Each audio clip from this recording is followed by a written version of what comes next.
जिनके पाइप में कम आवाज है उनके लिए हो। चलो, क्वालिटीज ऑफ ऑडिटर।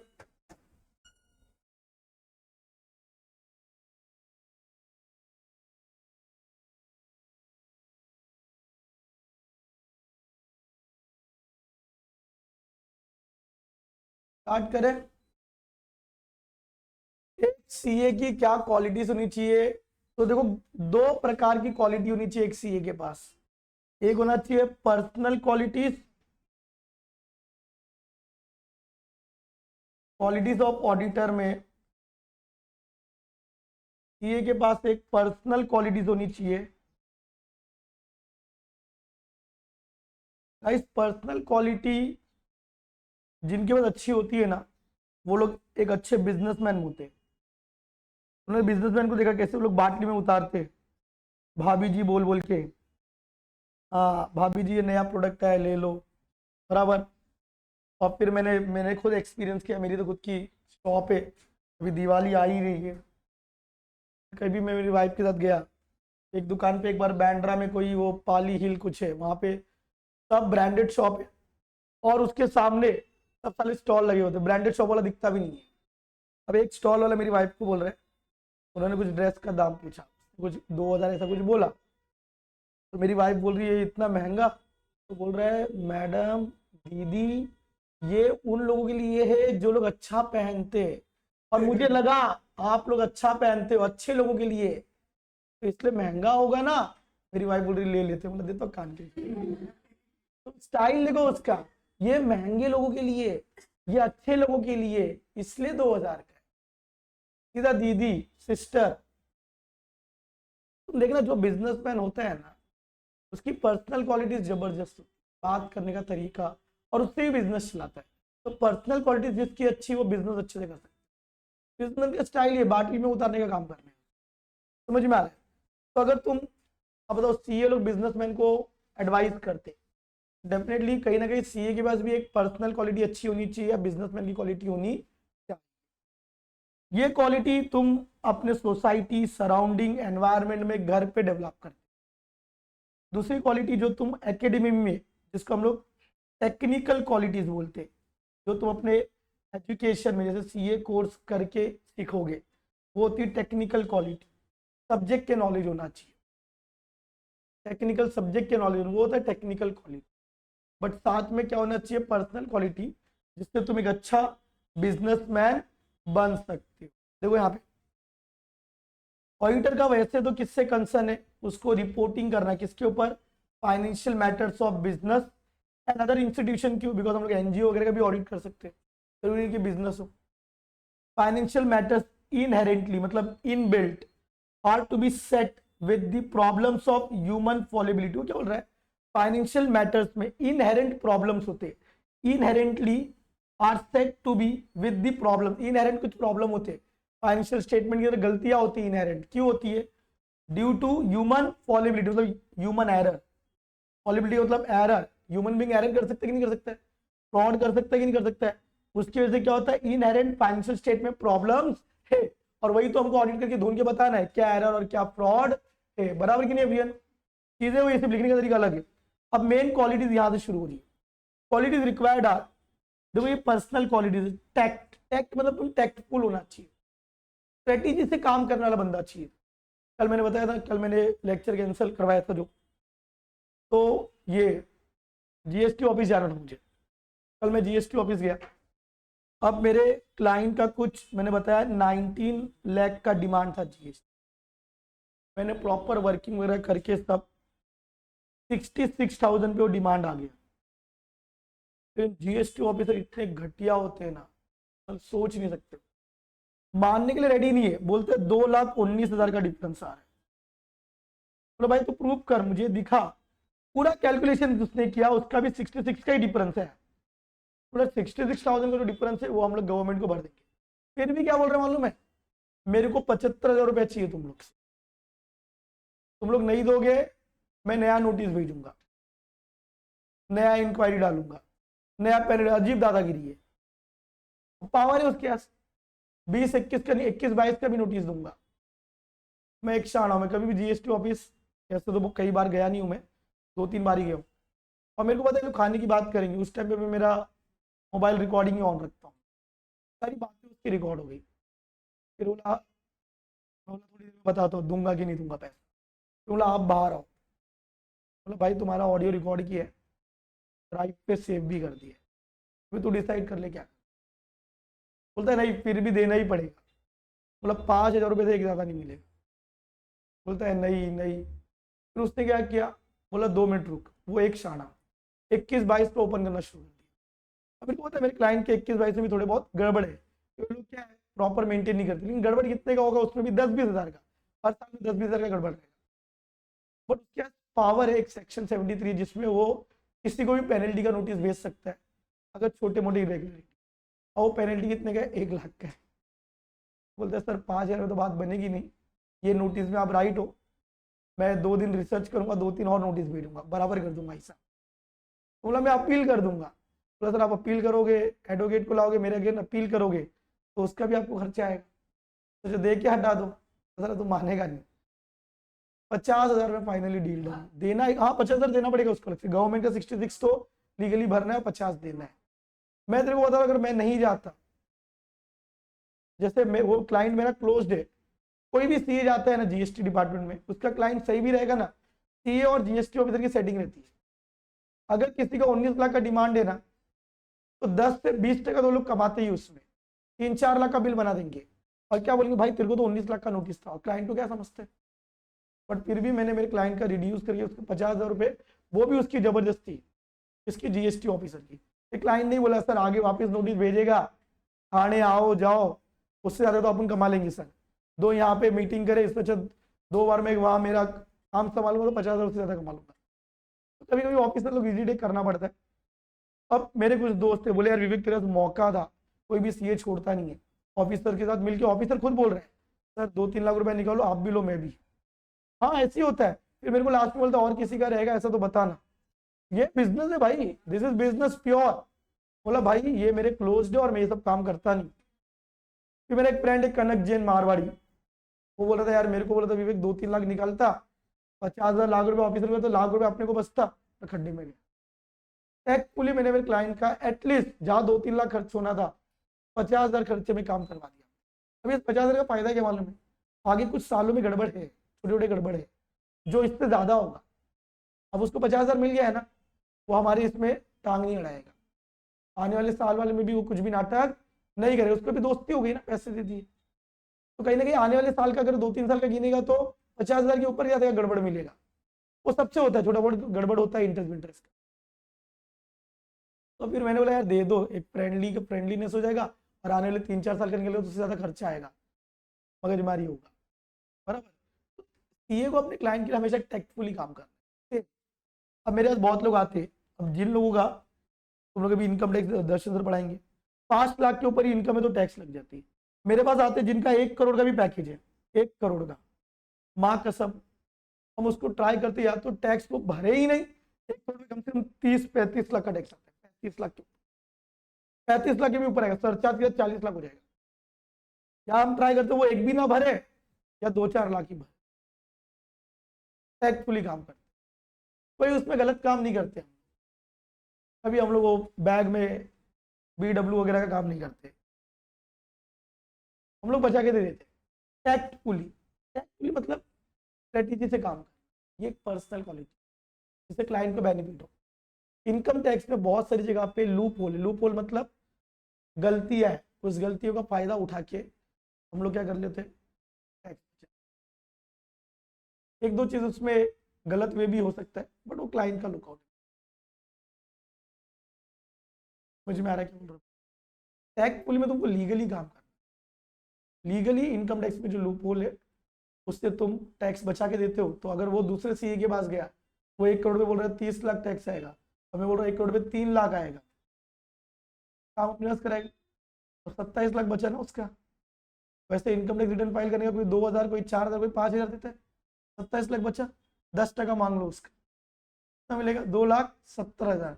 और मैं उन्हीं लोग का रिटर्न फाइल करता हूँ जो लोग मेरे को 10%, 5% देने के लिए रेडी है।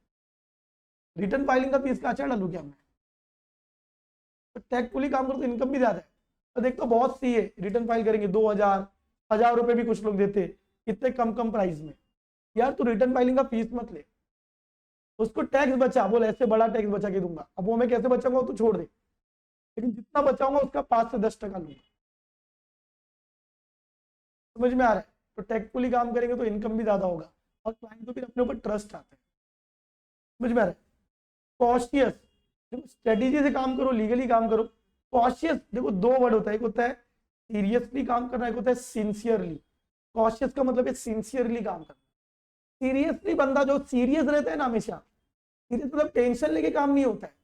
तो अपने टेंशन नहीं लेने का मतलब ये नहीं कि मजा ही करो, सिंसियरिटी चाहिए। सिंसियरिटी मतलब अपनी काम पूरी शिद्दत से करो, दिल से करो।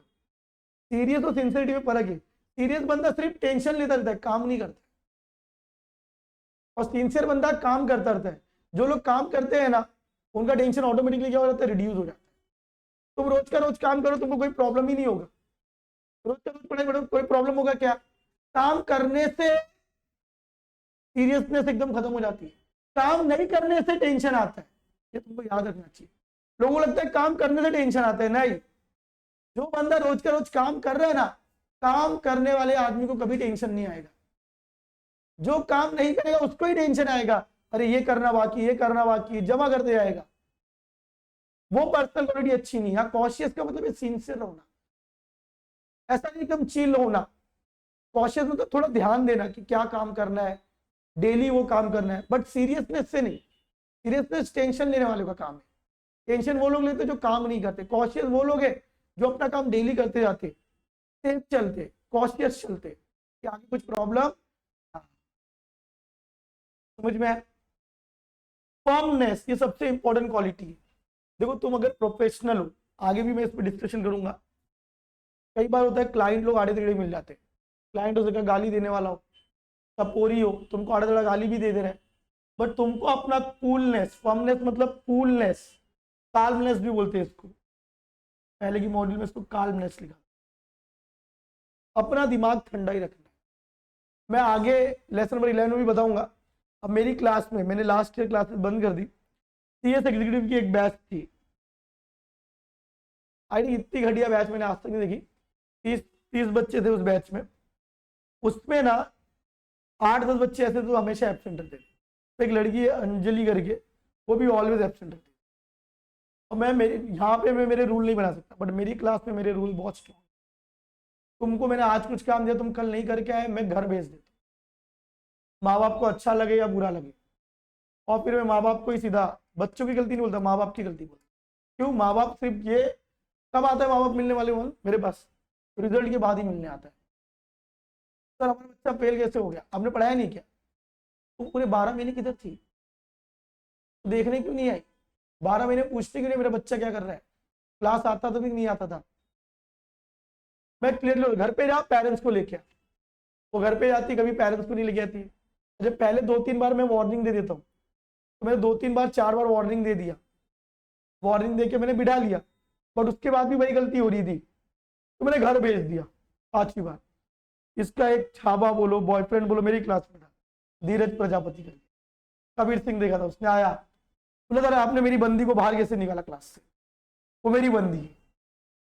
और क्लास के दरवाजे में पीटना चालू, इधर उधर पीटना चालू, बोर्ड पे लात मारो, और इतनी गंदी गंदी गाली, मतलब सोच नहीं सकी। लेक्चर चालू है, बच्चे बैठे, ऊपर भी लेक्चर चालू है, ऊपर से मैथ्स की मिस नीचे आ गई जो पहले मेरी स्टूडेंट थी, इधर से एक टीचर आ गई, इधर मेरे बच्चे लोग को गुस्सा आ रहा है, सर इतना गाली दे रहे आप कुछ बोल नहीं रहे हो, इतना गंदा गंदा गाली बोलो मत, तू जानता नहीं मेरे को, तू शाना बन रहा है, उसको निकाला कैसे, तेरा बहुत नाटक हो रहा है, मैं कितने दिन से देख रहा हूँ, तो बार बार उसको बोलता है घर पे जा, घर पे जा। कितना बच्चा, कितना गाली। फिर बोलता अभी इधर ही रुक, 3-4 बंदे को लेके आता हूँ। गया, 3-4 लोग को लेके आया, वो चारों आए, चारों अंदर आए, अंदर आए, अरे ये तो विवेक सर है यार, हम लोग तो इनके पढ़ा है, क्या तू बोल रहे हैं, मेरी बंदी को ऐसा बोला, ये क्यों रिटर्न भेजा, ये वो चालू है उसका। अगर तेरा हो गया तो फिर मैं बात करूं, समझने की कोशिश करो। आज बच्चा स्टूडेंट गाली वाली दे रहा है, सर गाली हमको भी आती है, हम भी विराट कोहली के फैन है, लेकिन समझने की कोशिश करो। हाँ हम भी लोगों को एंटी स्टैन बोलते हैं, ऐसा नहीं है, लेकिन समझने की कोशिश करो, आज कोई स्टूडेंट गाली दे रहा है, अगर मैंने गाली दे दिया और वो झगड़ा बहुत बढ़ गया, जब बाहर जाएगा ना, मालूम लोग क्या बोलेंगे, वो स्टूडेंट था, वो तो पढ़ रहा है, वो तो भाई स्टूडेंट है, उसको दिमाग नहीं है, तो पढ़ा लिखा है, तो सीए है, साथ में टीचर है, उसने जो किया भाई वो तो उसका बचपन है, तो भी उससे पागल हो गए, तूने भी गाली दे दिया, उसने आड़ा टेढ़ा बोला तो तूने भी उसको मार दिया, उसने भी तेरे को मार दिया, ये क्या है, तुम समझ रहे हो, ऐसा होता है। फिर एक तो आरटी, राइट टू एजुकेशन है, उसमें क्लियरली लिखा है ये लॉ में कि बच्चों को टीचर्स मार नहीं सकते, अगर बच्चों को टीचर ने कोई भी गलती के लिए मारे तो पेरेंट्स, बच्चे के पेरेंट्स हमारे अगेंस्ट एक्शन ले सकते, ये भी दिक्कत है। एट दी एंड क्या होगा मालूम है, तुम कभी भी सोचना, कोई भी स्टूडेंट कुछ भी गलती करे और उस पर टीचर हाइपर हो जाए, कुछ बोल दे या मार भी दे, तो आप यही बोलेंगे वो तो बच्चा है, उसको समझदारी नहीं है, वो तो पढ़ने आया है, तो नॉलेज नहीं है, आजकल के बच्चे ये करते ही, तो पढ़ा लिखा था ना, तो समझ, हाँ यही होता है, यही होता है, तो प्रोफेशनल बंदा है ना, समझ में आ रहा है, ऐसा होता है। और फिर इससे इंस्टीट्यूट का इंसल्ट होता है आईसीआई का, एक सीए टीचर ने गाली दिया एक स्टूडेंट को, स्टूडेंट ने क्या किया, उसे क्या खड्डे में, बट तुमने अपना टेम्पर क्यों खोया, हाँ तुम्हारे साथ कोई गलत कर रहा है, तुम लीगली एक्शन, तुम पुलिस को बुला लो, लीगली एक्शन। आजकल के बच्चों को खून गर्म होता है, मेरे कुछ स्टूडेंट जो लेक्चर में थे, मैं कुछ बोल नहीं रहा हूँ, वो लोग सर पीट देगा, इसको तोड़ दे क्या, ज्यादा बोल रहे हैं। तो मेरे दो बहुत जूने स्टूडेंट है, मेरा 10 साल 9 साल पहले के पढ़े, 10 साल से क्लास चला रहा हूँ मैं, 12th पढ़े मेरे पास, आजकल वो लोग गुंडागर्दी करते हैं, उन दोनों को खबर मिला, अत्थर और विजेंद्र को, 10 मिनट तो लोग भी आ गए, तो भाई मेरे को यहाँ कोई मारपीट नहीं चाहिए, तो ठंडा पिला और भेज दे इधर से, मगजमारी नहीं चाहिए, तो तुम मारपीट करोगे पुलिस स्टेशन में क्या होगा, वो तो स्टूडेंट है, तूने टीचर गुंडे बुला लिया, अरे मैंने बुलाया भी नहीं, बच्चे खुद आ गए। अभी एक वो सीए का डेथ हो गया, टीवाई में थी, 27 साल की, तो न्यूज़पेपर में खबर कैसे छपता मालूम है, ऐसा नहीं कि समझो सीए का नाम था श्रुति, तो श्रुति नाम की लड़की का डेथ, ऐसे नहीं छपेगा, CA Shruti working in PwC, age 27, travel influencer, ऐसे सब सीए वर्ड लिख के आएगा, उससे आईसीआई का इंसल्ट होता है, इंसल्ट होता है, तुमने कॉशियसनेस नहीं रखा, तुम वहां पे ब्लॉगिंग करो, तुमने ध्यान नहीं दिया, गिर गए, तुम फर्मनेस नहीं है, दिमाग शांत नहीं है तुम्हारा, ये आगे आएगा, इसको प्रोफेशनल बिहेवियर भी बोलते हैं।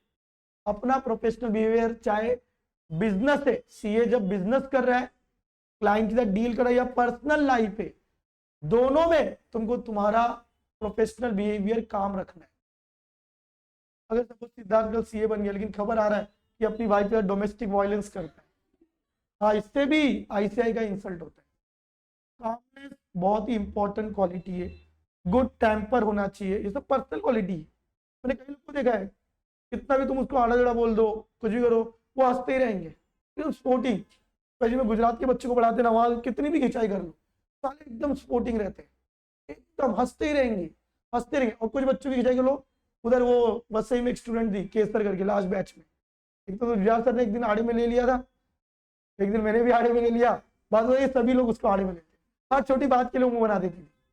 उसने रिटायर सर को पूछा, सर शादी में बुलाओगी नहीं, बोला हाँ बुलाएंगे ना, झाड़ू मारने के लिए बुलाएंगे, देखो से भड़क गई वो, स्पोर्टिंग में तो लोग और खींचेंगे, और खींचेंगे। तो मैंने भी एक लेक्चर में बोल दिया, वो झाड़ू मारने वाली कौन है, भड़क गई।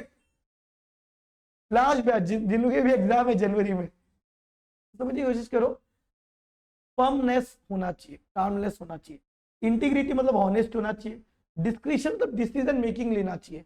तो पर्सनल क्वालिटी वही लोगों की अच्छी है जो अच्छे डिसीजन ले सकते हैं। मैं पिछले 17-18 साल से सीजनल बिजनेस कर रहा हूँ, स्टूडेंट लाइफ से मैंने चालू किया 100 से, 40 में 100 बेचते थे ना, 100 आती थी टिकट, फिर लगेगा, उसमें बड़ा इनाम नहीं रहता है, वो तुम्हारा फायदा रहता है, और 100 टिकट 80 रुपए की आती है, तो 20 रुपये तुम्हारा प्रॉफिट रहता है, उससे चालू किया मैंने। आज अपना कई लाखों का सीजनल बिजनेस है। हाँ, इतने साल में मैं पहली बार इस बार दिवाली के पटाखे नहीं लगाऊँ, तो इस बार मेरे पास टाइम नहीं है, क्योंकि अभी वो यूएई वगैरह का सब साइन करने वाला कॉन्ट्रैक्ट, इसलिए फिर मैंने डिसाइड किया कि इस बार दिवाली नहीं लगाऊँ। अब तो समझने की कोशिश करो, ये डिसीजन मेकिंग है कि तुमको क्या बिजनेस करना है क्या नहीं। जरूरी है कि तुम सीए बन गया जॉब ही करो, अच्छी डिसीजन लेना भी एक स्किल है।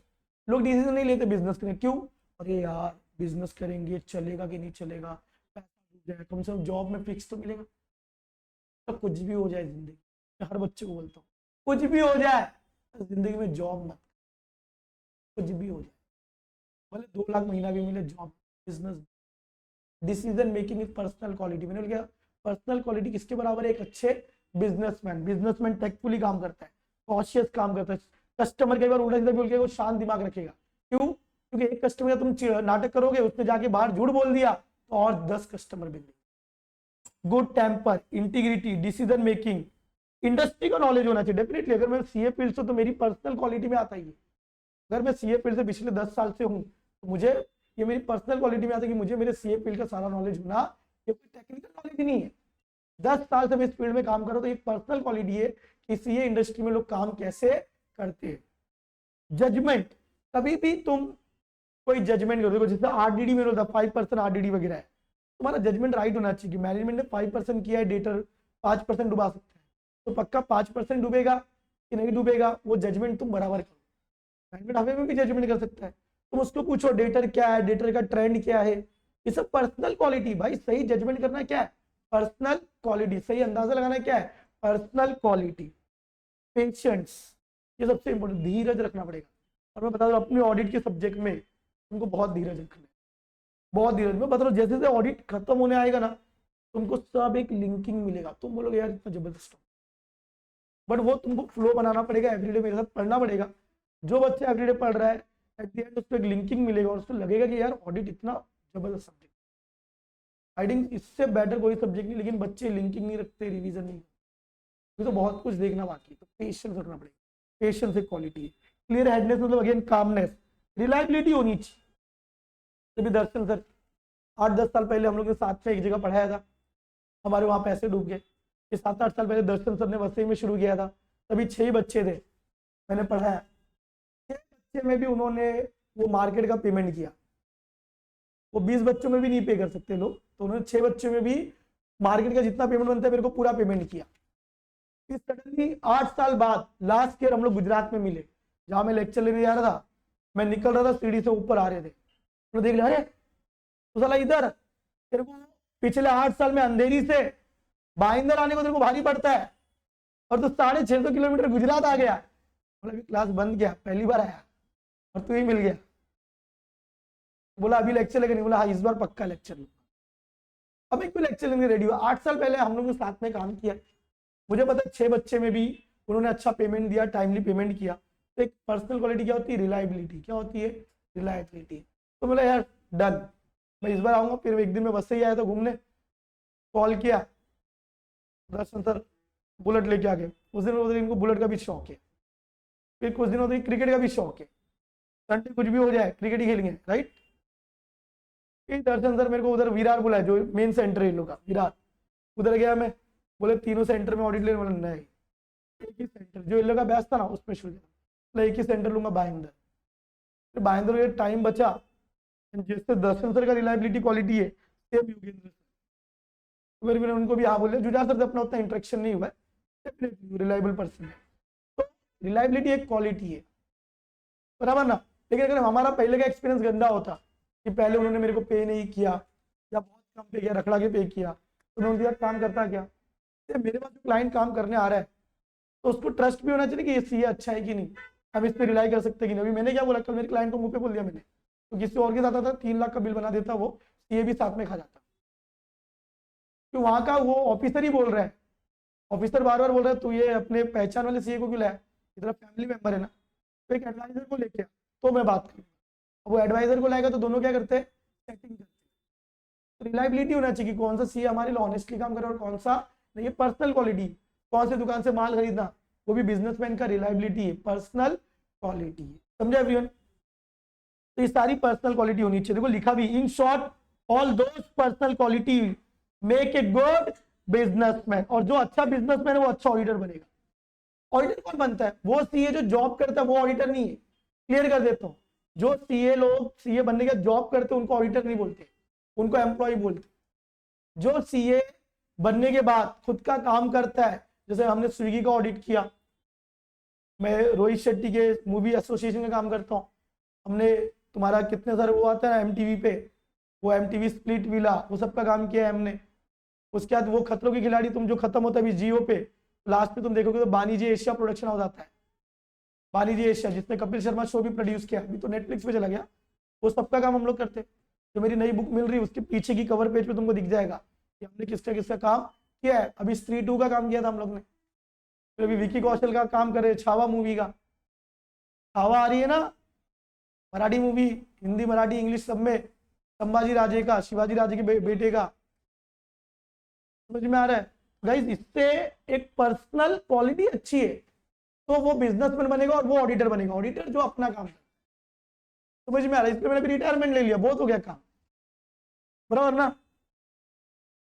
23-24 की उम्र से क्लास शुरू किए थे, 30 हो गया, 7-8 साल क्लासेस हो गया फुल प्लेज, 7-8 साल प्रैक्टिस हो गई। अब क्या रिलैक्स करने का, 2-3 जगह ट्रस्टेड जगह पे घूम घूम के पढ़ाओ और हर महीने 10 दिन घूमने के लिए जाओ। तो मतलब अभी 20 दिन लेक्चर लूंगा, पोर्शन खत्म करके फिर जा रहा हूँ तिरुपति बालाजी वगैरह घूम के आता हूँ 3-4 दिन, बराबर ना। इसलिए तुमको भी क्या करना है, पर्सनल क्वालिटी बनाना है, अच्छा बिजनेसमैन का क्वालिटी और एक अच्छा ऑडिटर बनना है, समझा? तो ये था पर्सनल क्वालिटी। क्या था ये? Personal quality. अब यहाँ पे ना बहुत अजीब तरीके से लिखा है, पैराग्राफ में लिखा है, मैंने इसको क्या कर दिया है, चेंज किया है। देखो पर्सनल क्वालिटीज को, पर्सनल क्वालिटी में लोग नॉर्मली प्रीफर करते हैं कि लोग हम्बल रहे। जब रतन टाटा जी का इतना पोस्ट आ रहा है, हम्बल रहना चाहिए, तो आदमी के ऊपर जाता है। हम्बल लोग पहले ग्राउंडेड होते हैं और जो ग्राउंडेड होगा वो ऊपर जाते हैं, जैसे रॉकेट जाता है ना, पता है कि नहीं? रॉकेट पहले नीचे थोड़ा चिंगारी फेंकता है, हम्बल, फिर एकदम ऊपर जाते हैं। तो पर्सनल क्वालिटी रॉकेट की तरह होना चाहिए। किसकी तरह होना चाहिए? रॉकेट की तरह। रिलायबिलिटी होना चाहिए, लोग तुम्हारे ऊपर रिलाई करें, बराबर। ऑब्जेक्टिविटी मतलब तुम इंडिपेंडेंट, क्या होना चाहिए? इंडिपेंडेंट। यहाँ पे वो लोग ने उसके लिए इंटीग्रिटी वर्ड लिखा है। ऑब्जेक्टिविटी मतलब इंडिपेंडेंट, बायसनेस नहीं करना चाहिए। बायसनेस मतलब जैसे क्या किया हमने, सिद्धार्थ को कम पीस चार्ज किया, ये चिंटी को ज्यादा चार्ज किया, उसको प्रीतम को और ज्यादा चार्ज किया। अगर ये बाहर खबर पता लगी बिजनेसमैन हर कस्टमर को अलग अलग चार्ज कर रहा है, क्या बिजनेसमैन खत्म हो जाएगा कि नहीं? ऑब्जेक्टिविटी का मतलब होता है बायसनेस नहीं करना, या उसको इंटीग्रिटी भी बोलते हैं। क्या बोलते हैं? इंटीग्रिटी। ऑब्जेक्टिविटी आगे भी आएगा, ये पर्सनल क्वालिटी है, बायसनेस नहीं करना। तुमको यही याद रखना है, तो पूरा पैराग्राफ पढ़ने की जरूरत नहीं है। रिलायबिलिटी, ऑब्जेक्टिविटी मतलब इंटीग्रिटी या बायसनेस नहीं करना। काल्मनेस बोला ना हमने, काल्मनेस या क्लियर हेडनेस, वही वर्ड्स को मैंने यहाँ पे कोड में कन्वर्ट कर दिया। क्लियर हेडनेस मतलब शांत दिमाग, calmness. K knowledge of the industry, ये मैंने क्या बोला, तुम जिस इंडस्ट्री में काम कर रहे हो ना 10 साल 20 साल से, उसको पर्सनल क्वालिटी बोलते हैं। ये इंडस्ट्री में कैसे काम होते हैं, बोलते नॉलेज ऑफ इंडस्ट्री। ई तुमको एथिकल होना चाहिए। क्या होना चाहिए? एथिकल मतलब ट्रस्टेड होना चाहिए। क्या होना चाहिए? ट्रस्टेड, एथिकल, समझा? देखो इंटीग्रिटी की जगह पे हमने ऑब्जेक्टिविटी बोला, क्योंकि ऑब्जेक्टिविटी आगे आएगा। और एथिकल मतलब तुमको क्या होना चाहिए? हॉनेस्ट होना चाहिए। उसके बाद टी बच गया, टैक्टफुल। क्या आएगा? टैक्टफुल। तो अगर तुम्हारी पर्सनल क्वालिटी रॉकेट के तरह है, R reliability, O objectivity, C clear headedness या calmness, K knowledge of industry, E ethical, T tactful. Tactful में एक टी से और एक वर्ड इसमें टेम्पर, वो भी ऐड कर सकते हो तुम, ठीक है ना? वहां पे गुड टेम्पर मतलब टेम्पर होना चाहिए, समझा? तो जो रॉकेट की तरह हम्बल है, तो रॉकेट की तरह पहले थोड़ा नीचे रहने का हम्बल, फिर वो पर्सनल क्वालिटी में क्या जाएगा? सबसे ऊपर जाएगा, समझा एवरीवन? पर्सनल क्वालिटी के बाद एक क्वालिटी और है, ये सब कोड बीट लिख के लेना है, मैं बाद में अलग से कुछ डिस्कस करने वाला नहीं हूं, ठीक है? आगे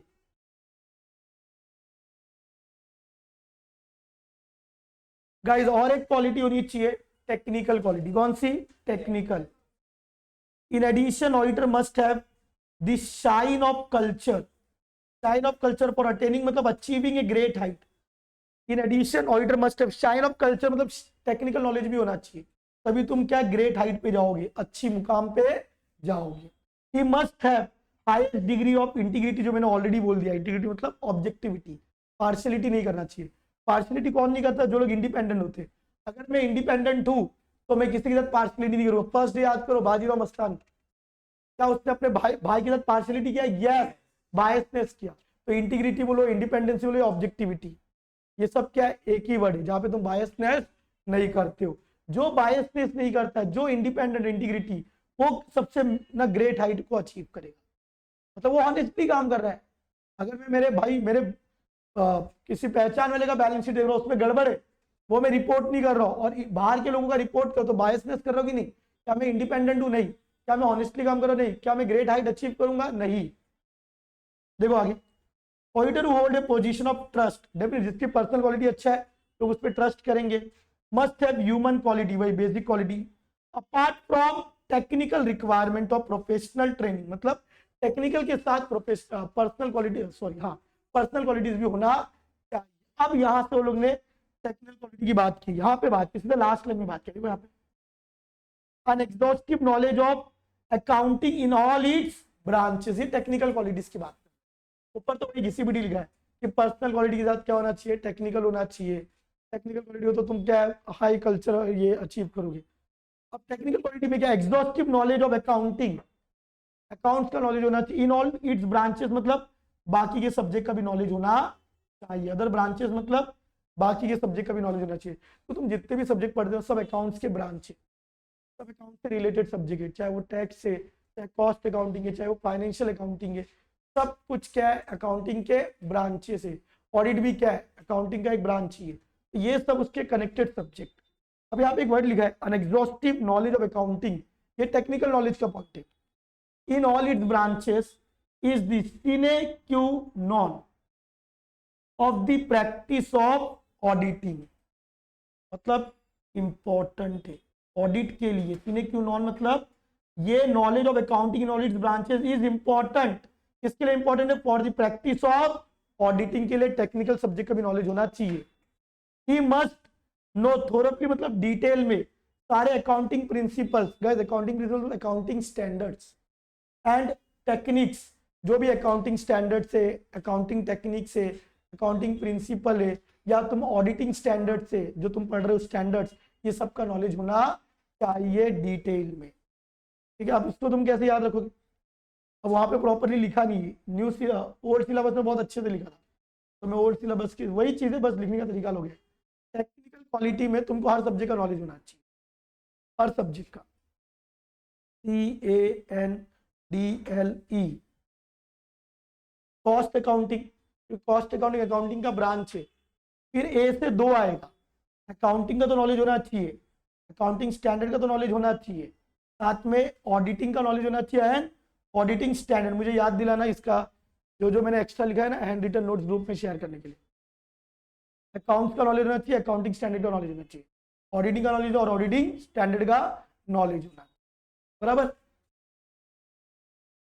एंड से नेचर ऑफ बिजनेस, जिस क्लाइंट का तुम ऑडिट करने जा रहे हो बताओ उसका बिजनेस का नेचर अपने लिए टेक्निकल है कि नहीं? क्या तुम टेक्सटाइल का नॉलेज है तुमको? नहीं। तो तुम जिस क्लाइंट का ऑडिट करने जाओगे तुम्हारा टेक्निकल नॉलेज होना चाहिए कि टेक्सटाइल में काम कैसे होता है, फार्मा फील्ड में काम कैसे होता है, ये भी क्या है technical knowledge. Nature of business, जिसको ऑडिट करने जा रहे हो उसके बिजनेस के नेचर का नॉलेज या नेचर ऑफ ऑपरेशन का नॉलेज होना चाहिए। हम लोग कई बार टेक्सटाइल का काम कर रहे हैं, कई बार भाई इलेक्ट्रॉनिक कंपनी का काम कर रहे हैं, फार्मा का, तो ये सब टेक्निकल नॉलेज। मैंने क्या बोला, मैं पहले गया तो मेरे को 15 दिन पहले ये टेक्निकल नॉलेज की ट्रेनिंग दी गई, फिर जाके मेरे को टेक्सटाइल कंपनी की ऑडिट समझी। तो मुझे में आ रहा है डी तुम्हारे दर्शन सर का direct tax and indirect tax. पहले वो लोग फुल पेज लिखते थे, अभी वो लोग ने शॉर्ट में लिख दिया सब वहां पे, direct tax and indirect tax. मैं जो लिखा रहा हूँ तुमको ये लिखना है। तो था accounting, accounting standard, auditing, auditing standard, C था कॉस्ट अकाउंटिंग, एन है नेचर ऑफ बिजनेस ऑपरेशन का नॉलेज होना चाहिए, D direct tax indirect tax, direct tax indirect tax, L law related to contract and companies act. CA को क्यों contract law आना चाहिए? अभी तुम लोग में से किसी ने भी फाउंडेशन किया है तो तुमने इंडियन कॉन्ट्रैक्ट एक्ट पढ़ा होगा, या सीए खुद कॉन्ट्रैक्ट का था, आज ही तो पढ़ा तुमने एंगेजमेंट, तो तुमको कॉन्ट्रैक्ट का नॉलेज होना चाहिए कि नहीं होना चाहिए? फिर तुम्हारा क्लाइंट जिसको ऑडिट कर रहे हो तुम, वो क्लाइंट ने भी तो दुनिया भर के कस्टमर से कॉन्ट्रैक्ट किया होगा, तो हमको कॉन्ट्रैक्ट समझने के लिए कॉन्ट्रैक्ट लॉ का नॉलेज होना चाहिए कि नहीं? और कंपनीज एक्ट का नॉलेज होना चाहिए लॉ, और ई एक्सपर्टाइज होना चाहिए, हम ऑडिट कर रहे तो उसमें क्या होना चाहिए, टेक्निकल एक्सपर्टाइज होना चाहिए, एक्सपर्टाइज इन ऑडिटिंग, तो टेक्निकल नॉलेज बोलेंगे। कैंडल क्या होना चाहिए, कैंडल CAND, ये टेक्निकल है। सी से क्या क्या गाइस, कॉस्ट अकाउंटिंग। ए से दो आएगा, accounting standard, accounting principle, auditing, auditing standard. N से nature of business operation. D से direct tax, indirect tax. L law related contract, company act. ये expertise in auditing. Don't worry अगर किसी ने नहीं लिखा है, मैंने ऑलरेडी पूरा समराइज चार्ट में पूरा लेसन लिख के रखा है जो ग्रुप में शेयर कर दूंगा, ठीक है। समझे friend, candle accounts and accounting standard, और ऑडिट एंड ऑडिटिंग स्टैंडर्ड। सबका नॉलेज होना चाहिए कि नहीं होना चाहिए, सब टेक्निकल चीज है ना। Candle done everyone. ये मुझे बताओ, रॉकेट में हमने बोला personal quality, because rocket humble है, पर्सनल क्वालिटी हम्बल होता है, पहले नीचे फिर एकदम तुम रॉकेट की तरह ऊंचाई पे जाओगे। ग्रेट हाइट लिखा था ना वहां पे, पर्सनल क्वालिटी से कहा जाएंगे ग्रेट हाइट। लेकिन मुझे रॉकेट चलाने के लिए कौन सा नॉलेज चाहिए, रॉकेट चलाना मतलब टेक्निकल नॉलेज है ना। क्या ये जाके रॉकेट चला सकता है, कि साइंटिस्ट जिसके टेक्निकल नॉलेज वही चला सकता है। तो टेक्निकल नॉलेज ये रॉकेट चलाने का या रॉकेट उड़ाने का टेक्निकल नॉलेज होना चाहिए। और कैसे चलाओगे तुम, कैंडल से, मोमबत्ती लेके जाओगे, रॉकेट लगाओगे, वो टेक्निकल नॉलेज ही है ना। रॉकेट कैंडल से चलाते हो ना, दिवाली आ रही है, वो वाला थोड़ी चलाने बोल रहा तुमको रॉकेट। बट रॉकेट चलाना तो टेक्निकल काम है कि नहीं। क्या लगाएंगे, कैंडल, टेक्निकल नॉलेज में कैंडल आएगा। समझे एवरीवन, डन एवरीवन। यहाँ तो कोई दिक्कत, देवांग कोई दिक्कत, कोई कॉल, कोई व्हाट्सएप, कोई चैट नहीं, वेरी गुड। मेरे भी बहुत कॉल आ रहे हैं यार, भी घंटा ला रहा है, क्या करूँ, कॉल ले लूँ क्या, नहीं। क्वालिटी कंट्रोल, ये हम लोग ने भी पढ़ा था। 4 एंगेजमेंट स्टैंडर्ड होते, कितने, 4। वो मैंने तुमको बोला रीड करने के लिए, क्योंकि मैंने एक्सप्लेन कर दिया। और मैंने बोला चारों के लिए एक क्या फॉलो करना है, क्वालिटी कंट्रोल, एक क्वालिटी कंट्रोल स्टैंडर्ड है। 4 एंगेजमेंट स्टैंडर्ड है, audit, review, related service and assurance. और एक क्वालिटी स्टैंडर्ड है, स्टैंडर्ड्स ऑन क्वालिटी कंट्रोल। चारों में क्वालिटी चाहिए तो चारों में स्टैंडर्ड फॉलो करने का जरूरत है। अभी आज जैसे बड़ा लेक्चर था, कल लेक्चर है, फिर थर्सडे को भी मेरे को मैसेज है उस्मान का, थर्सडे को भी आई थिंक बड़ा लेक्चर है ऑडिट का, तबियत शायद खराब है। तो 1-2 दिन में तुम ये SQC1 पूरा डिटेल में पढ़ लो, समझ में आ रहा है कि चारों में क्वालिटी क्यों होना चाहिए। आगे, नीड फॉर स्टैंडर्ड्स एवरीवन, क्या जरूरत है स्टैंडर्ड्स की, क्या जरूरत है, कि स्टैंडर्ड्स क्यों बनाया ICAI ने, मुझे बताओ। स्टैंडर्ड्स एंड ऑडिटिंग क्यों बनाया, एक कॉमन रूल, एक कॉमन भगवत गीता क्यों बनाया, ताकि सब लोग उस रूल के हिसाब से ऑडिट करें। मैंने तुमको लास्ट टाइम ही बताया था, तो ऐसा भैया, अब मैंने तुमको बोला मैं UAE गया तो वहां मेरे को एक अफ्रीकन मिल गया, मैंने उसको पूछा ऑडिट के बारे में, बोला मैं ग्लोबल CEO अफ्रीका से किया मैंने, और वो काम US में करता है। तो मैंने ऑडिट के बारे में पूछा, बोला यस ऑडिट कोर सब्जेक्ट है। तुम मानोगे पूरी दुनिया में ऑडिटिंग स्टैंडर्ड जो इंडिया में, पूरी दुनिया का भी वही है, सिर्फ नंबरिंग अलग हो सकता है। क्यों ऐसा है मुझे बताओ, इंडिया में क्या बाहर की कंपनीज बिजनेस नहीं कर रही है, क्या उनका ऑडिट होगा कि नहीं होगा। अगर हम लोग एक स्टैंडर्ड नहीं बनाएंगे तो भाई हम अपने हिसाब से ऑडिट करेंगे, ये सी अपने हिसाब से ऑडिट करेगा, वो अपने हिसाब से, वो अपने हिसाब से, क्या सबको समझ में आएगा क्या। जैसे हम लोग कि पूरी दुनिया में अकाउंटिंग करने का तरीका सेम है, पूरी दुनिया में अकाउंटिंग करने का तरीका सेम है। मैंने याद तुमको बताया था, मेरी मॉम कैलेंडर में लिखती है, कैलेंडर में दूध का हिसाब, वो उनका है, दूध वाला अपने हिसाब से लिखता है। पान पट्टी पे जहाँ पे देवांग का अकाउंट है, वो पान पट्टी के खोगे पीछे लिखता है, सिगरेट के खोगे पीछे 2 गोल्ड फ्लैग लिया आज इसने, कितने का थे, हाँ छोटा वाला, मालूम है तेरे को, जाता है क्या। फिर विमल, विमल प्रीतम बोल रहे 25 रुपए का, 30 रुपए का हो गया देख। अब तो जो वो अपना हिसाब कर रहा है, तो मेरा हिसाब व्हाट्सएप पे होता है, तो मालूम मेरा ही नुकसान हो जाता है उसमें। कई बार मैंने क्या व्हाट्सएप पे डाला, मेरे को नहीं समझ में आता कितना पेंडिंग है कितना नहीं। फिर मेरे को पेरेंट्स को बोलता भाई जो तेरे को लग रहा है पेंडिंग है वही दे दे। अब सब अपने अपने हिसाब से हिसाब करेंगे तो गड़बड़ होगा कि नहीं। तो इसलिए तो एक अकाउंटिंग स्टैंडर्ड बनाया कि पूरी दुनिया एक ही हिसाब से अकाउंटिंग करे। तुमको बता दूं पूरी दुनिया का अकाउंटिंग करने का तरीका सेम है, 5% डिफरेंस है इकोनॉमिक एनवायरनमेंट की वजह से, पॉलिटिकल कंडीशन की वजह से। अदरवाइज पूरी दुनिया का अकाउंटिंग करने का भी तरीका सेम है। तो यार चाइना की कंपनी इंडिया में काम कर रही है, मैगडी वगैरह यूएस की कंपनी, नाइकी यूएस की कंपनी, इजराइल कंपनी, सब कंपनी यहाँ काम कर रही है। तो पूरी दुनिया का हिसाब किताब करने का तरीका सेम होगा, तभी तो उनको समझ में आएगा ना हमारा हिसाब किताब। सेम हमने जो ऑडिट किया, अभी वो फॉरेन कंपनी लेकिन इंडिया में काम करे तो इंडियन सीए ऑडिट करेगा, तो उनके शेयर होल्डर तो फॉरेन के है ना सब, कंपनी उनको समझ में आना चाहिए कि नहीं आना चाहिए। इस पे स्टैंडर्ड मतलब कॉमन बेंचमार्क, ऑडिट करने का पूरी दुनिया में सेम तरीका है। तो सीए इंस्टीट्यूट ने वैसा ही ऑडिटिंग स्टैंडर्ड बनाया है जो पूरी दुनिया फॉलो करती है।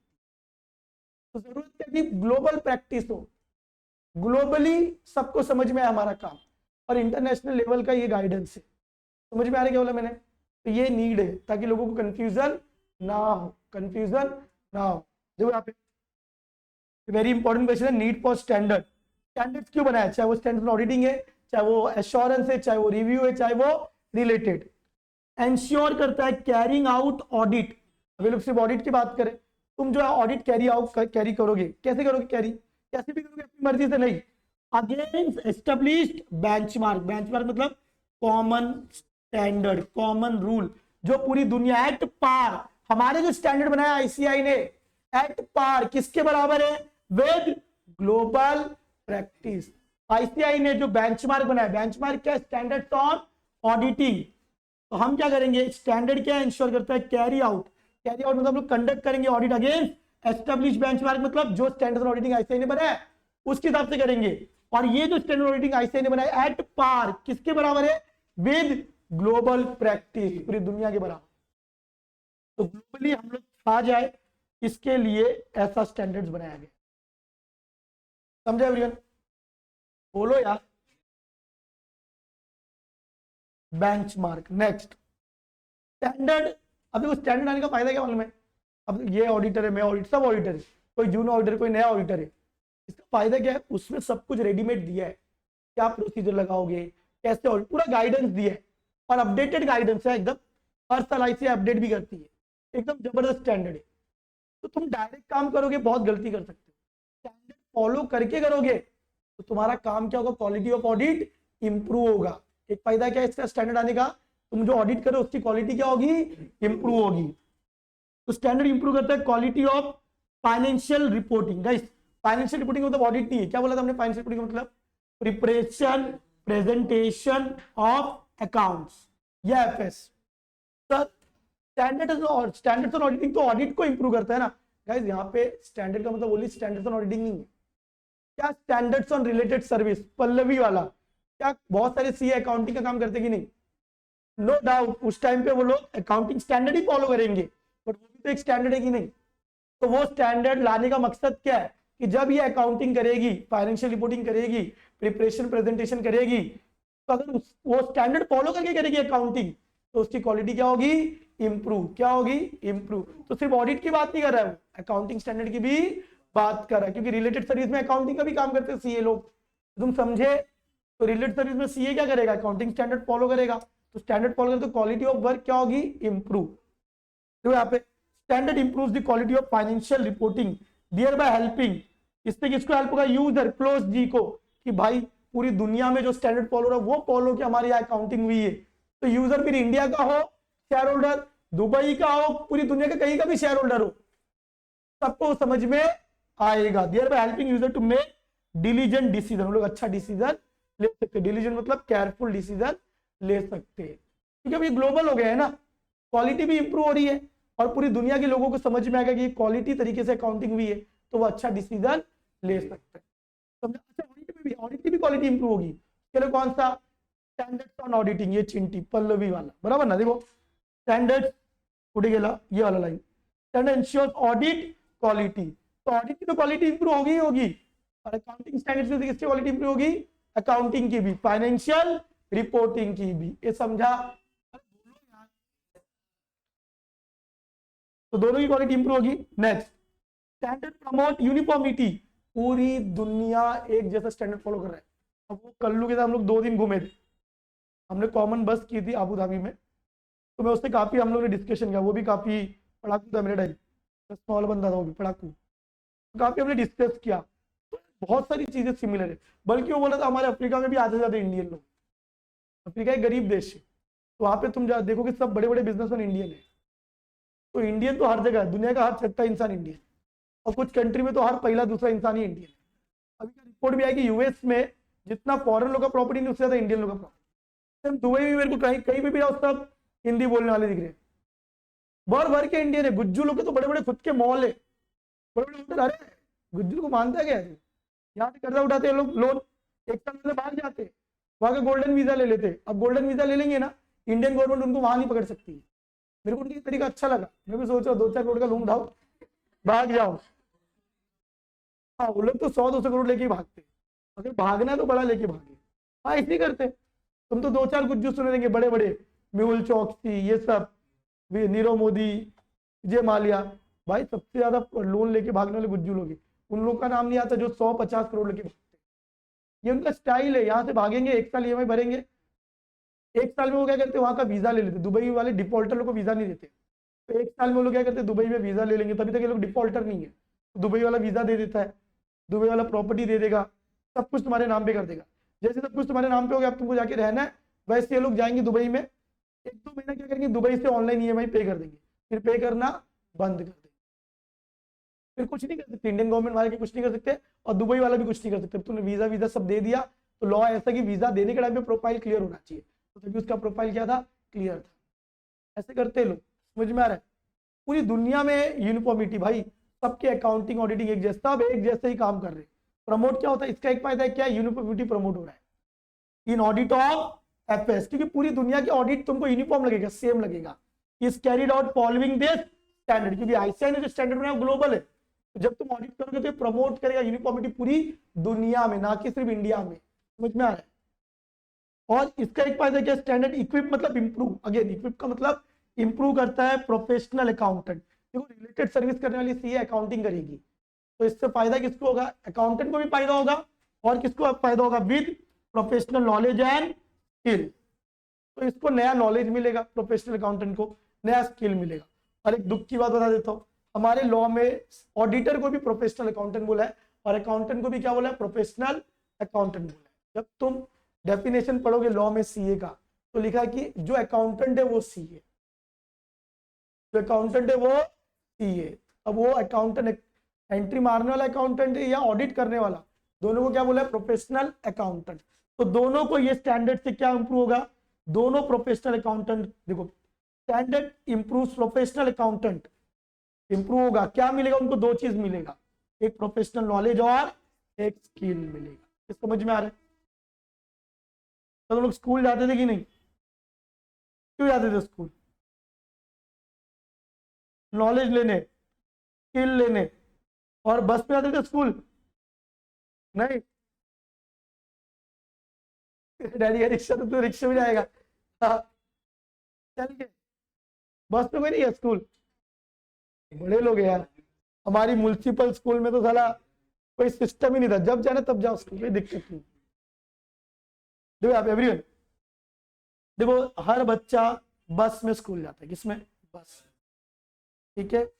बस में स्कूल जाएगा, पहले बस में बैठेगा और यूनिफॉर्म पहन के जाता है, बराबर ना। बस में क्या करेगा, यूनिफॉर्म पहन के जाएगा। और यूनिफॉर्म पहन के क्यों जा रहे, क्योंकि स्कूल में नॉलेज मिलेगा। कुछ बच्चे जो फर्स्ट बेंच पे बैठते होंगे, फर्स्ट बेंच के बच्चे सबसे ज्यादा नालायक होते हैं, वो लोग ज्यादा पढ़ने में अच्छे नहीं रहते, तो लोग कम से कम अकाउंटेंट तो बन जाते, अकाउंटिंग का काम तो कर लेते, तो उनकी अकाउंटिंग की क्वालिटी इंप्रूव हो जाती है। लास्ट बेंचर्स होते, बैक बेंचर्स भले मस्ती हो रहे थे, लेकिन वो लोग ऑडिटर बनते सीए, तो उनकी किसी क्वालिटी इंप्रूव होती है, ऑडिट का। तो हम लोग बस में जाएंगे, यूनिफॉर्म पहन के जाएंगे, क्यों यूनिफॉर्म पहन के जाएंगे, इसमें जो यूनिफॉर्म पहन के फर्स्ट बेंच पे बैठेगा वो अकाउंटेंट बनेगा, तो अकाउंटिंग क्वालिटी इंप्रूव होगा। जो लास्ट बेंच पे बैठेगा तो ऑडिट का क्वालिटी क्या होगा, इंप्रूव होगा। तो इसको हमको याद रखना है, बस क्वालिटी, क्वालिटी कैसे, बी से बेंचमार्क, हमारा जो भी स्टैंडर्ड आया है वो स्टैंडर्ड इंश्योर करता है कि जब हम ऑडिट कर रहे वो अगेंस्ट बेंचमार्क है, और वो बेंचमार्क कौन से लेवल का है, ग्लोबल लेवल का, बराबर ना। अरे बेंच पे बैठोगे ना, बस पे जाओगे, बीयूएस बस पे जाओगे, यूनिफॉर्म पहन के बेंच पे बैठोगे, बेंचमार्क। बेंच पे कैसे बैठोगे, बिना कपड़े के यूनिफॉर्म के साथ, यूनिफॉर्म के साथ, बराबर। तो तुम यूनिफॉर्मिटी प्रमोट करो। बताओ स्कूल में यूनिफॉर्मिटी होती कि नहीं, सब एक जैसा यूनिफॉर्म पहनते, बराबर। तो यूनिफॉर्मिटी होगी, सब लोग एक जैसा ऑडिट करना भी सीखेंगे, बराबर। और बताओ बस में, तुम बस में गए, बेंच में बैठे, BUS मतलब बस, फिर बी से बेंच में बैठे, तो हमारा ऑडिटिंग स्टैंडर्ड इंश्योर करते कि बेंच मार्क ग्लोबल लेवल। फिर तुम बेंच पे यूनिफॉर्म बैठ कर, तो यूनिफॉर्मिटी होगी, जो भी ऑडिट सीखेंगे लोग वहां पे यूनिफॉर्म तरीके से दिखेंगे, एक ही स्कूल में बैठे सब। और फिर उनको ऐसे क्या मिलेगा वहां पे, स्किल एंड नॉलेज। अब तुम बस में बेंच पे बैठे, यूनिफॉर्म पहने, स्किल और नॉलेज मिला, तो कुछ लोग क्या बनेंगे, अकाउंटेंट, तो अकाउंट की क्वालिटी इंप्रूव होगी, पहला क्वालिटी। और कुछ लोग क्या बनेंगे, ऑडिटर, तो किसकी क्वालिटी इंप्रूव होगी, ऑडिट। स्टैंडर्ड लाने का मोटो ही क्या है, बस क्वालिटी और क्वालिटी। स्टैंडर्ड लाने का मोटो ही क्या है, क्वालिटी और क्वालिटी। आईसीआई भी चाहती क्वालिटी हो, दो प्रकार की क्वालिटी चाहिए आईसीआई को, बस क्वालिटी। क्वालिटी मतलब फाइनेंशियल रिपोर्टिंग, अकाउंटिंग की भी क्वालिटी इंप्रूव हो और ऑडिटिंग की भी क्वालिटी इंप्रूव हो। समझ में आ रहा है एवरीवन? क्या ये कोड समझा? तो BUS, बस में गए, बेंच पे बैठेंगे, तो ये पहला आएगा एस्टेब्लिश बेंचमार्क, ग्लोबल लेवल का है।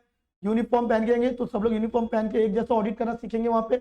और फिर लोगों को क्या मिलेगा, स्किल एंड नॉलेज। अब ये सब सीख के जब बाहर निकलेंगे, तो एक बंदा फाइनेंशियल रिपोर्टिंग की क्वालिटी को इंप्रूव करेगा और एक बंदा ऑडिटिंग की क्वालिटी को इंप्रूव करेगा। देखो सारे पॉइंट, बेंचमार्क से ये पॉइंट, यूनिफॉर्मिटी से ये पॉइंट, एस से स्किल एंड नॉलेज, फिर क्वालिटी से फाइनेंशियल रिपोर्टिंग और ऑडिट का। ये समझा गया एवरीवन? चिंटी समझा? Done everyone? ये तो बोला होमवर्क, होमवर्क, सब होमवर्क। लास्ट टॉपिक इस लेसन का, हीरो, ये 6-7 घंटे में खत्म होना था, हमारा तो 3 गुना टाइम चला गया। नहीं नहीं, पहले 2 बार लेक्चर लिया था, कल का और आज का, तो भी तुम लोग को फर्क नहीं पड़ेगा उससे, फिर भूल जाओगे तुम आगे। जो कोड सोर्स बता रहा हो, एक बुक बनाओ, उस पर समराइज वे में कोड लिख के रखो, जो डेली हो रहा है घर पे आके पहले मेन मॉड्यूल को पढ़ो, और फिर जितने क्वेश्चन दे रहा हो वो भी घर पे आके करो, और अगले दिन आके डाउट पूछो।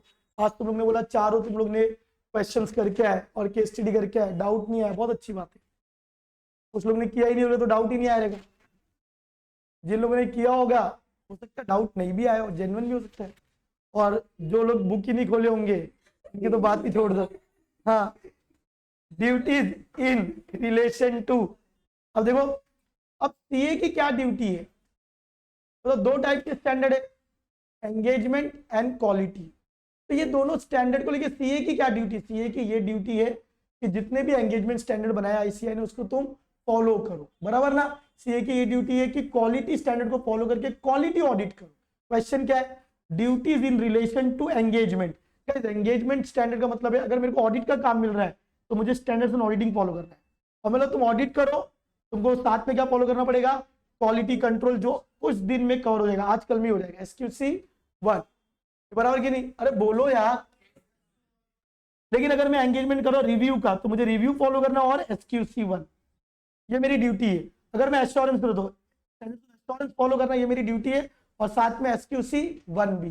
या छपरी रिलेटेड सर्विस कर रहा हूं तो वो, और साथ में SQC 1 भी। तो हमारी क्या ड्यूटी है, जो भी स्टैंडर्ड आईसीआई ने बनाया है उसको फॉलो करना है, उसको अच्छे से समझना है, उसको फॉलो करके ऑडिट रिव्यू जो भी ये करना है, और साथ में क्वालिटी स्टैंडर्ड तो सबको ही फॉलो करना है, बिकॉज तुम्हारे काम में क्वालिटी होना चाहिए। ये सवाल समझा? बोलो यार। देखो पहले ही ये भी एग्जाम में क्वेश्चन आया हुआ है, इंपॉर्टेंट है। It is duty of professional accountant, CA की ड्यूटी है टू सी को ध्यान देना है, देखना है कि वो standard are followed in engagement. अगर तेरा एंगेजमेंट ऑडिट है तो कौन सा स्टैंडर्ड फॉलो करना चाहिए, ऐसे। तेरा एंगेजमेंट रिव्यू है तो कौन सा रिव्यू, तेरा एंगेजमेंट एश्योरेंस है तो कौन सा एश्योरेंस। तो it is duty of professional accountant, मतलब अगेन बोल रहा हूं सीए या अकाउंटेंट को, प्रोफेशनल अकाउंटेंट तो ऑडिटर भी होता है और नॉर्मल अकाउंटेंट भी होता है। ड्यूटी ऑफ प्रोफेशनल अकाउंटेंट मतलब सीए का, कि वो देखे टू सी कि वो स्टैंडर्ड क्या कर रहा है, फॉलो कर रहा है in the engagement undertaken by him. अब तो ये चिंटी ने अंडरटेकन किया ऑडिट, तो ये ऑडिट एंगेजमेंट फॉलो करेगी, ये देखना है, इसका ड्यूटी है। ये रिव्यू, ये अश्योरेंस और वो रिलेटेड सर्विस, जो भी एंगेजमेंट लिया है तुमको वो स्टैंडर्ड देखना है कि तुम फॉलो करते हो कि नहीं, ये तुम्हारा ड्यूटी है। तो गाइस स्टैंडर्ड्स क्या है, एक रूल बुक है। जो तुमको फॉलो करने हैं। लेकिन कभी कभी क्या होता है, स्टैंडर्ड में बहुत सारे रूल दिया, अभी तुमको कुछ पढ़ा ही नहीं है भाई, 30 स्टैंडर्ड पढ़ना है, 30 स्टैंडर्ड 200-300 पेज पढ़ना है। ये स्टैंडर्ड डिटेल में बताता ऑडिट कैसे होती है। अब इतने सारे रूल है, कई बार कुछ रूल, जैसे रूल है तो सब फॉलो करना पड़ेगा सीए को, लेकिन कई बार प्रैक्टिकली ऑडिटर कुछ रूल फॉलो नहीं कर पाता है, तो उस जगह पे हमारी क्या ड्यूटी है, फॉलो करे कि नहीं।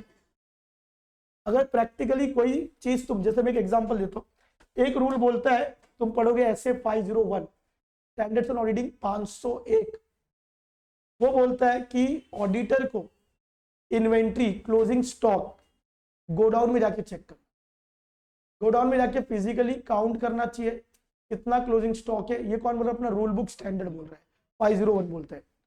और देखना है माल को फिजिकली काउंट करना है, साथ में देखना उसका कंडीशन, माल डैमेज तो नहीं हुआ, तो काउंट करके पता चलेगा कितना माल एग्जिस्ट करता है, उसको बोलते हैं एग्जिस्टेंस। अगर बुक में लिखा है 2 करोड़ का माल है, तो फिजिकली काउंट करके भी कितने का होना चाहिए, 2 करोड़ का एग्जिस्ट करना चाहिए। तो इन्वेंट्री एग्जिस्ट होना चाहिए 2 करोड़ का काउंट करने के बाद। और एग्जिस्टिंग के साथ और एक चीज कंफर्म करना, इन्वेंट्री वो अच्छे कंडीशन में है क्या, डैमेज तो नहीं हुआ है। अब ये लॉ ने बोला है और ये मैंडेटरी है, बिकॉज क्लोजिंग स्टॉक एक इंपॉर्टेंट ट्रांजेक्शन है, ये चेक करना ऑडिटर के लिए जरूरी है, लॉ ने बोला है। लेकिन दिक्कत ये है, ऑडिटर क्या बोल रहा है, मैं ये लॉ की बात फॉलो नहीं कर पाऊंगा, क्योंकि ये मेरे को फॉलो करना थोड़ा इम्प्रैक्टिकेबल है। अब जैसे तुम कभी जामनगर जाओ, जामनगर में रिलायंस इंडिया का पेट्रोलियम प्लांट है, ठीक है, तो समझने की कोशिश करो। कुछ कंपनीज डेंजरस गैसेस में डील करती है, जैसे मीथेन गैस, सब डेंजरस गैस बनाते हैं। अब उनका गुड्स वही है मीथेन, ऑडिटर को जाना है, एक तो मीथेन लिक्विड फॉर्म में, उसका काउंट करने का तरीका अलग होता है। मीथेन गैस वगैरह को कैसे काउंट करते, तराजू में रख के किलो नहीं करते, तो गर्म करना पड़ता है एक मशीन में, फिर उसके बाद एक पैरामीटर लगा होता है, गर्म करने के बाद कुछ 2-3 प्रोसेस, फिर पता चलता है कि कितना लीटर गैस है या जो भी उनका पैरामीटर है। ये इतना आसान नहीं है। दूसरा, मीथेन एक डेंजरस गैस है, तो मीथेन गैस अगर सीए काउंट करने जाएगा, या तो काउंट करने गया तो कभी रिटर्न ही नहीं आएगा, हाँ, या आएगा तो जिंदगी में लंगड़ा लूला रहेगा, डेंजरस गैस है ना। तो भले लॉ बोल रहा है करना है, बट भाई ये वाला जो स्टॉक है, हम उस केमिकल गैस की फिजिकली काउंटिंग नहीं कर सकते, तो मीथेन एक डेंजरस गैस है, हम जाएंगे तो मर जाएंगे। क्या ये प्रैक्टिकली पॉसिबल है? मैं नहीं बोलूँ कि मैं लॉ का बात नहीं फॉलो करूंगा, बट ये प्रैक्टिकली पॉसिबल है क्या? ये तो इम्प्रैक्टिकल, यहाँ पे डर है। तो ऐसी जगह पे क्या करते हैं, देखो जो मीथेन गैस फैक्ट्री में रेगुलरली काम करते लोग एक्सपर्ट होते हैं, समझ में आ रहा है, वो लोग यूज टू होते हैं, उनके पास किट बिट होता है, वो लोग कर सकते हैं, हम लोग यूज टू नहीं है, हमारी जान जा सकती है, सांस फूल सकती है। बहुत मीथेन गैस बहुत डेंजरस है, जो भोपाल में हो तो मीथेन गैस ही था, तो हम तो नहीं कर सकते। इवन जो दूसरे लोग वहां पे काम करते हैं ना, वो लोग भी बहुत सेफ्टी लेते, लेकिन उनकी तबीयत हमेशा खराब रहती है। जो लोग ऐसी फैक्ट्रीज में काम करते हैं, उनकी तबीयत हमेशा क्या होती है, खराब होती है, जल्दी मर जाते हैं। तो उस जगह पे हम लोग थोड़ी कर सकते, उस जगह पे हम लोग काउंटिंग नहीं, वहां पे डर है भाई। तो लॉ बोलता है, देख भाई, लॉ बोलता है मैं रिजिड नहीं, लॉ रिजिड नहीं है, लॉ बहुत समझदार है, बोलता है कहीं इम्प्रैक्टिकेबल है ना, तो नहीं फॉलो करेगा चलेगा, तेरे को वहां पे वो फॉलो करने की जरूरत नहीं है, बट उसकी जगह कुछ ऑल्टरनेट फॉलो कर ले। ऑल्टरनेट मतलब तू वहां नहीं जा सकता, बट कांच की बिल्डिंग में तो जा सकता है, वहां जाके देख कितना पेट्रोलियम प्रोडक्ट परचेस हुआ, कितना मैन्युफैक्चर हुआ, कितना बेचा गया। तो अगर 100 लीटर परचेज हुआ, 30 लीटर बेचेगा, तो क्लोजिंग स्टॉक कितना होगा, 70 लीटर। कम से कम कुछ नहीं करने से अच्छा, फिजिकली चेक करते तो ज्यादा ट्रस्ट आता, लेकिन कुछ नहीं करने से अच्छा बुक्स ऑफ अकाउंट चेक करके तो एक अंदाजा मिलेगा ना कितने का स्टॉक है। अरे बोलो यार, फिर वो बोलते हैं तुम नहीं जा सकते तो जो उनका एक्सपर्ट है उससे करवा लो, कुछ तो पता चलेगा। तो कुछ ऑल्टरनेट तरीका निकाल लो। तो अपना लॉ रिजिड नहीं है, समझ में आ रहा है, तो ये इम्प्रैक्टिकेबल है, लॉ को भी पता कोई जा नहीं सकता है। देखो यहाँ पे हाउएवर, अब जो एग्जांपल हो रहा है सब लिखना चाहिए तुमको वहां पे, तो ध्यान रहेगा। हाउएवर सिचुएशन में अराइज, ऐसा सिचुएशन अराइज हो सकता है व्हेन ए स्पेसिफिक प्रोसीजर, जो मैंने बताया इसको बोलते हैं इन्वेंट्री काउंटिंग प्रोसीजर। ये ऐसे 501 ने एक प्रोसीजर बोला है, inventory counting procedure. However, a situation may arise when a specific procedure, हमने एग्जांपल दिया inventory counting procedure has required in standard, कौन सा स्टैंडर्ड बोलता है ये ऐसे 501, आगे डिटेल में पढ़ेंगे, would be ineffective in particular engagement. हम रिलायंस का ऑडिट करने जा रहे हैं, तो रिलायंस के ऑडिट एंगेजमेंट में ये वाला अगर मैं एक्टिविटी करने जाऊंगा तो वो इफेक्टिव नहीं होगा। इनइफेक्टिव मतलब गलत होगा, काम होगा नहीं, बल्कि 2-4 लोग मर सकते, बीमार हो सकते, इनइफेक्टिव होगा।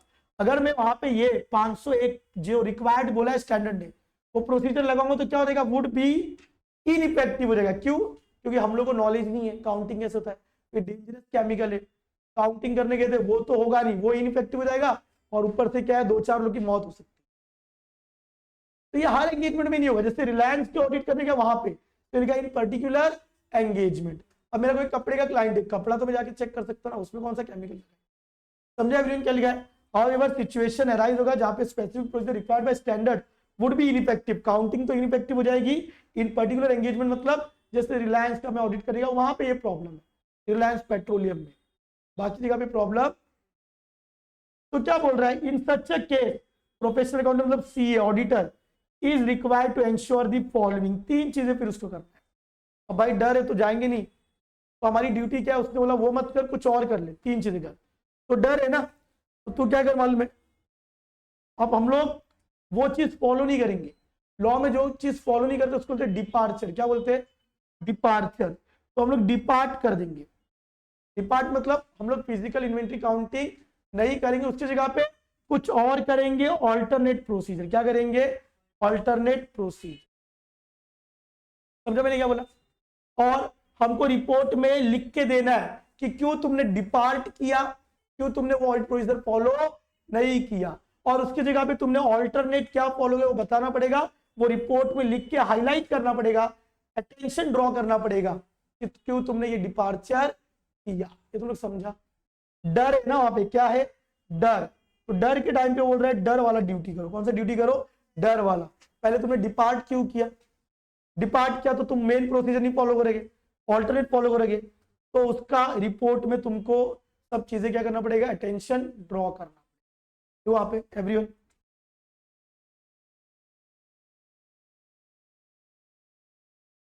क्या प्रीतम प्यारे कुछ याद आ रहा है, कुछ भी याद नहीं है, फर्स्ट और 11th लेसन तू बैठा था, मेरे को इतना मालूम है। तेरे मैथ में कितने लोग पास हुए थे उसमें, 2-3 लोग, आगे वो लड़की बैठती थी वो पास हो गई थी। हाँ हाँ, उसमें अच्छे पास है, स्टूडेंट थे उसमें, मेहनत करने वाले 2-4 आगे की, बाकी सब फालतू थे, इंक्लूडिंग तेरे को। वो बालाजी पास हुआ कि नहीं, वो ब्रिलियंट बंदा था यार, एग्जाम ही नहीं दिया साला। मैं जो ऑडिट का क्वेश्चन डालता हूँ ना व्हाट्सएप पे वीडियो बना के, मूवी थिएटर वाला, वो उसका आंसर करता है और एग्जाम नहीं दिया उसने। हाँ आ गया, सही है। चलो तुम लोग भी डिपार्चर कर दे तो अटेम्प्ट को। हाँ तो departure, reason for departure has to be documented, तुम डिपार्ट करो उसका रीजन देना पड़ेगा, डिपार्चर। और उसकी जगह पे तुम क्या करोगे, alternate procedure perform to achieve the purpose of required, तुम क्या करोगे, बुक्स ऑफ अकाउंट से चेक कर लो क्लोजिंग स्टॉक कितना है, ऑल्टरनेट प्रोसीजर मतलब बुक्स ऑफ अकाउंट से चेक कर लो क्लोजिंग स्टॉक कितना है, और फिर रिपोर्ट में ये हो गया, और फिर रिपोर्ट में अटेंशन ड्रॉ करो कि क्यों तुमने ये डिपार्चर किया, क्यों तुमने ये डिपार्चर किया। तो पहले डिपार्चर का रीजन, क्यों तुम मेन प्रोसीजर नहीं फॉलो करो, तो डिपार्चर का रीजन डी। फिर उसकी जगह पे दूसरा क्या लगा रहे हो, ऑल्टरनेट प्रोसीजर क्या लगाया, कैसे अचीव किया। और आर तुमको रिपोर्ट में हाईलाइट करना पड़ेगा, तुमने जो डिपार्ट किया और जो ऑल्टरनेट प्रोसीजर लगाया, और वो ड्रॉ करना पड़ेगा अटेंशन, हाईलाइट करोगे तो ड्रॉ होगा अटेंशन, किसका अटेंशन ड्रॉ करोगे, यूजर्स का, उनको पता चलेगी ये डिपार्चर क्यों किया है। ये समझा एवरीवन। अब यहाँ पे गाइस ध्यान देना, जैसे यहाँ पे लिखा था reason for departure has to be documented, फिर यहाँ पे जो ऑल्टरनेट प्रोसीजर लगा वो भी क्या करना चाहिए, डॉक्यूमेंट। तो जो भी काम तुम करते हो ना, याद रखना वो सबका डॉक्यूमेंटेशन करना जरूरी है। कल कोई तुमको पूछ रहा है क्यों डिपार्ट किया, तो डॉक्यूमेंट दिखाना पड़ेगा, इसलिए वहां पे लिखा है डिपार्चर के रीजन में लिखा है कि उसको डॉक्यूमेंट करो।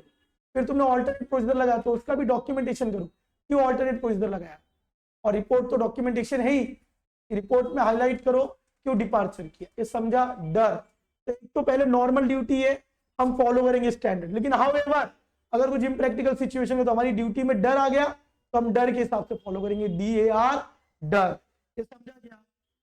बोलो यार, मतलब हर क्वेश्चन का कोड दिया, फिर मैं बता रहा हूं 2 दिन बाद तो किसी को भी एक भी याद नहीं रहेगा। आज घर पे आके पढ़ लेना, ये आने वाले वीक सब कंटिन्यूअस लेक्चर है, कब एक लेसन से 2 लेसन 3 लेसन खत्म हो जाएगा पता भी नहीं चलेगा। रिपीटेशन का ही वेट कर रहा था मैं, खत्म हो गया रिपीटेशन। अब देखो नोट, ए मियर मतलब सिर्फ तुम, only disclosure in report does not absolve मतलब resolve a professional accountant CA from complying with accounting standard. अब कुछ शाने लोग क्या करते हैं, इसका फायदा उठाते। अब जैसे मेरे को 31 को जाना था क्लोजिंग स्टॉक काउंट करने के लिए, और उसी दिन IPL का मैच भी है, CSK वजह से मुंबई इंडियंस, और मुंबई इंडियंस को CSK बुरी तरीके से हराने वाली है।